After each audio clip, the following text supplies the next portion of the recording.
Understanding a competency-based program. So the courses that you're enrolled in, I'm going to use EDU585 as an example.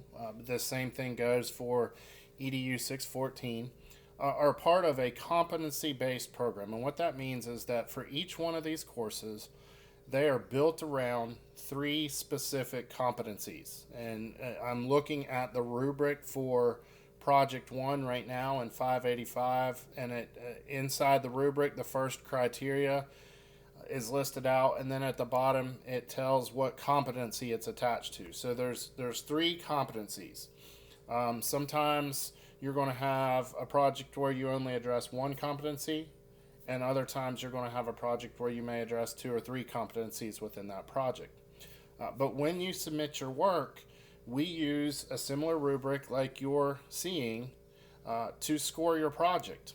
And so when it says in the beginning for the first criteria, describe the characteristics and values of at least three individuals that are necessary to be an effective online educator, justifying the responses with specific examples.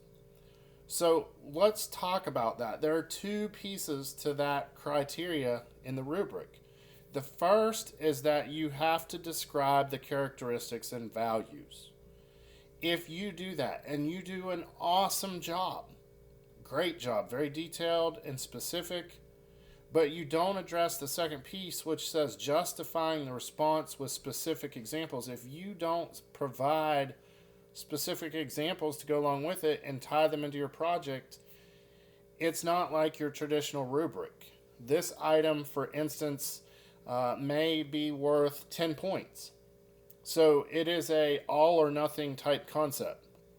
So if you only did one of the two and you didn't do both, you automatically get a 0 for that criteria in the rubric.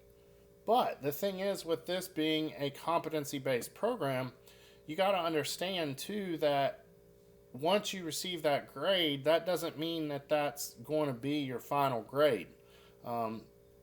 Some are missing small pieces in each individual criteria throughout the rubric, and in the end that causes you to get a 0 when you get your grade back for the first project. And that's shocking to see. It would be shocking to me.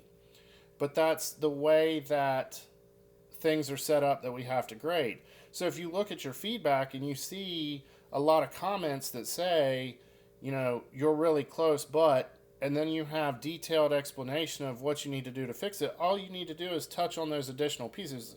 Just because you get a 0 doesn't mean you toss it in the trash and start over.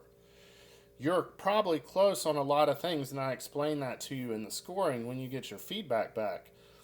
But you have to address each item in the rubric. So you do want to go through and look at your project directions and overview the scenario directions, what to submit. But you also want to look at the rubric, because there may be some things mentioned in the rubric that aren't made extremely clear in the what to submit or the directions. So look at the rubrics too that are provided and understand that once you get your feedback back, you're going to have an opportunity to make revisions to that project. It's not, I submit it, it got graded, and I move on to the next thing. Our goal was to get you to achieve those competencies.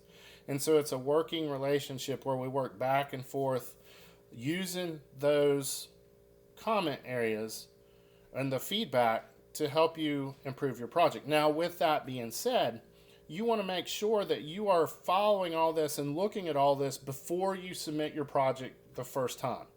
A lot of projects that we've seen come through almost look like at times they're more of a rough draft.